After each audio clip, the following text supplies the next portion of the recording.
Everyone, good evening. कैसे हो आप सब? उम्मीद करती हूँ कि आप सब बिल्कुल अच्छे होंगे, बहुत खुश होंगे और खूब इंजॉय कर रहे होंगे।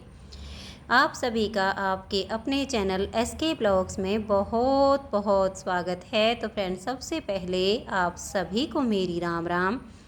आप सभी के लिए परमपिता परमात्मा से प्रार्थना करती हूँ कि परमात्मा आप सभी को अच्छी सेहत बख्शे, आप सभी की सारी मनोकामनाएं पूरी हो जाएं और आप सभी के घरों में खुशियां ही खुशियां आएँ।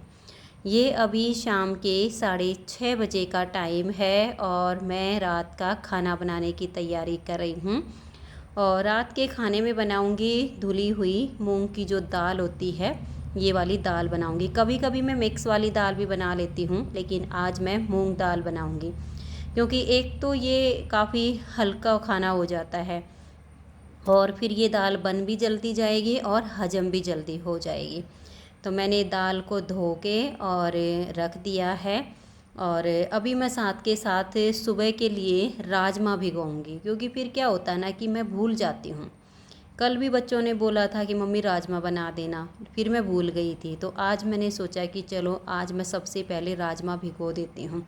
तो ये एक पैकेट मैंने राजमा का मंगवा के रखा हुआ है। तो अभी मैंने इसको काट के और डिब्बे में खोल दिया है पैकेट को, और एक कटोरी उसमें से मैंने निकाल ली है। तो इसको अभी मैं भिगो के और रख दूँगी, क्योंकि कई बार क्या होता है ना कि जिस टाइम पे याद होता है उस काम को उसी टाइम पे कर लो तो ठीक रहता है। कई बार सोचते हैं ना कि चलो बाद में करेंगे, लेकिन बाद में फिर उसको भूल जाते हैं। तो मेरे साथ तो ऐसा ही होता है कि मैं भूल जाती हूँ, इसलिए मैंने इसी टाइम पे याद था तो इसी टाइम पे राजमा को भिगो के रख दिया है।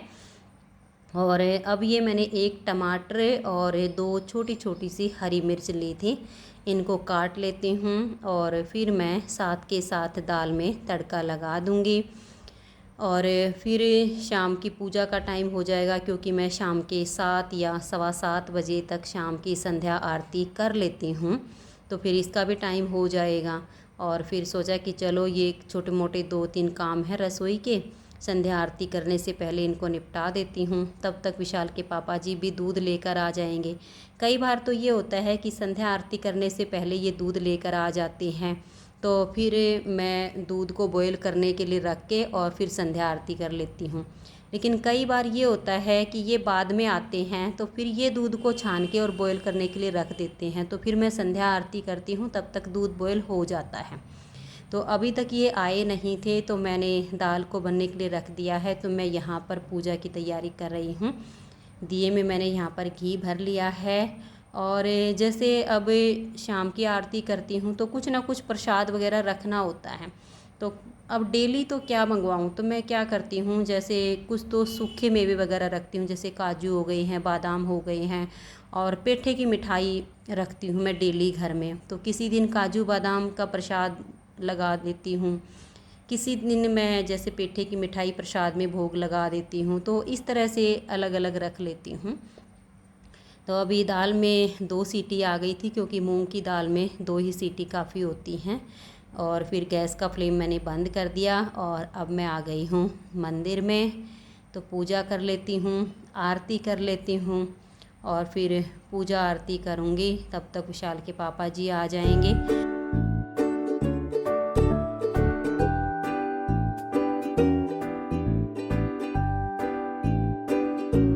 और 1-2 बहनों ने कमेंट्स किया था कि घर के अंदर जो मंदिर बनवाते हैं उस पर चोटी नहीं लगवाते हैं। तो देखिए बहनें, पहले जब हमने ये मंदिर बनवाया था तो हमें इसकी जानकारी नहीं थी। जो मंदिर बनाते हैं उनको हमने बोला था कि हमारे लिए एक मंदिर बना दीजिए, तो उन्होंने इस टाइप का हमारा ये मंदिर बनाया। तो मंदिर हमें काफ़ी अच्छा लगा।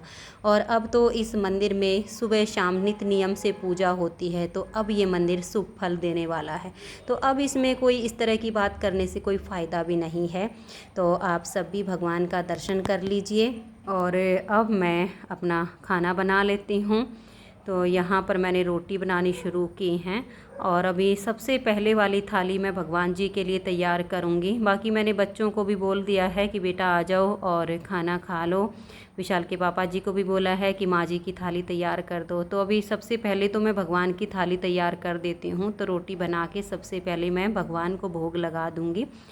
तो मैंने एक थाली ले ली है, एक कटोरी दाल ले लेती हूँ। तुलसी पत्र मैंने थाली में यहाँ पर रख लेना है, क्योंकि साथ में ही एक कटोरी में तुलसी के पत्ते हैं। और तुलसी के पत्ते मैं 2-3 दिन के एक बार में ही तोड़ के रख लेती हूँ। रोज़ रोज़ तुलसी के पत्ते मैं नहीं तोड़ती हूँ, क्योंकि मैं 2-3 दिन के तुलसी के पत्ते तोड़ के और फिर उनको पानी में धो के, साफ़ सुथरे पानी में, और रख लेती हूँ। फिर फ्रीज में रखे रहते हैं तो पत्ते फिर ख़राब नहीं होते हैं। तो 2-3 दिन के रख लेती हूँ एक बार में ही। और अभी रोटी बना के सबसे पहले तो मैं भगवान को भोग लगा दूँगी। और फिर जैसे भोग लगाने के बाद जो रोटी है, दाल है, फिर बच्चों को, बाकी जो खाना खाने के लिए आएंगे, सबको प्रसाद के रूप में, किसी को रोटी, किसी को दाल, ऐसे करके मैं सबको बांट के दे दूँगी। तो वो पहले हम भोग लगाते हैं तो फिर वो प्रसाद बन जाता है, तो फिर प्रसाद सब में हम बांट लेते हैं।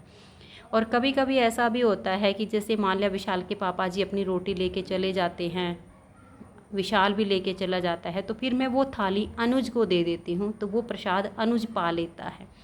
कभी कभी ऐसा भी होता है कि मैं लास्ट में बच जाती हूँ और बाकी बच्चे वगैरह ले जाते हैं, तो उस प्रसाद को मैं पा लेती हूँ। कभी कभी ऐसा होता है कि किसी ने भी खाना नहीं खाया होता है कि सब में वो प्रसाद बट जाता है। बाकी सबसे अच्छा तो यही रहता है कि प्रसाद अगर सब में बट जाए वो तो बहुत ही अच्छा माना जाता है।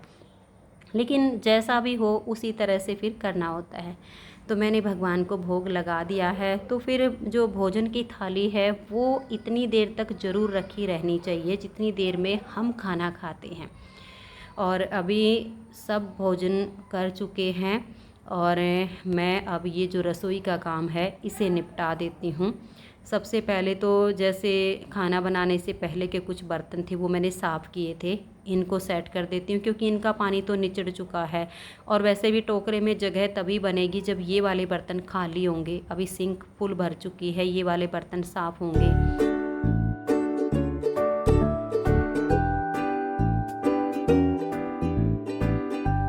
और फ्रेंड्स, आज मेरी तबीयत भी मुझे पहले से थोड़ी सी बेहतर लग रही है। वैसे पूरी तरह से ठीक होने में तो अभी टाइम लगेगा, और वैसे दवाइयाँ भी मेरी अभी चल रही हैं, टाइम से मैं दवाइयाँ भी ले रही हूँ और आराम भी कर रही हूँ।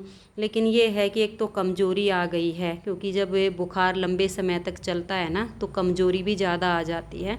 मैं 15-20 दिन से लगातार बीमार चल रही हूँ, इस वजह से कमज़ोरी ज़्यादा महसूस हो रही है। लेकिन आज मुझे थोड़ा सा अच्छा महसूस हो रहा है, तो जल्दी ही मैं ठीक हो जाऊंगी। और जो मेरा डेली का रूटीन है वो भी अब डेली ही आप सबको मिलना शुरू हो जाएगा। और अभी मैं रसोई साफ़ करूंगी, क्योंकि मेरे ये चाहे बीमारी हो चाहे ना हो, ये मेरी एक आदत है। रोटी बनाने के बाद मैं रसोई को गंदा कभी भी नहीं छोड़ के सोती हूँ। चाहे मेरी कितनी भी तबीयत क्यों ना ख़राब हो, मैंने आज तक अपनी रसोई को गंदा कभी भी नहीं छोड़ा है। हमेशा से ही मेरी ये आदत है, जैसे ही मैं खाना बनाऊंगी रसोई को बिल्कुल अच्छे से पोंछ के और फिर बाद में मैं बर्तन साफ़ करती हूँ। इससे हमें कई फ़ायदे होते हैं। एक तो हमारे घर में नेगेटिव ऊर्जा नहीं आती है। दूसरा फ़ायदा ये होता है कि जब हम सुबह उठते हैं तो मूड एकदम से फ्रेश हो जाएगा रसोई में आते ही। अगर रसोई गंदी होगी और सुबह उठ के आते हैं तो उठते ही मूड ख़राब हो जाता है कि अब पहले रसोई को साफ़ करें या चाय नाश्ता वगैरह बनाएं। और अगर रसोई साफ़ सुथरी हो तो सबसे पहले चाय नाश्ता बना के और फटाफट अपने काम में जुट जाते हैं, तो सारा काम एक साथ होता चला जाता है। इसलिए शाम के टाइम मेरी तो ये आदत है कि मैं अपनी रसोई को साफ़ सुथरा करके ही सोती हूँ। तो फ्रेंड्स, अभी मैं बर्तन वगैरह साफ़ कर देती हूँ, रसोई को मैंने पोंछ दिया है। फिर मैं दही जमाऊँगी, बच्चों को दूध वगैरह डाल के दे दूँगी, तो मेरा फिर यहाँ का काम कंप्लीट हो जाएगा। और आज की इस वीडियो का मैं यहीं पर एंड करती हूँ। वीडियो अच्छी लगी हो तो वीडियो को लाइक शेयर ज़रूर कीजिए। मिलते हैं नेक्स्ट वीडियो में, तब तक के लिए आप सभी को मेरा प्यार भरा नमस्कार। राधा स्वामी, राधे राधे, जय श्री राधे। बाय बाय, खुश रहिए और आप सब अपना अपना ध्यान रखिए। तो मिलते हैं एक बहुत ही अच्छी सी वीडियो के साथ, तब तक के लिए बाय बाय।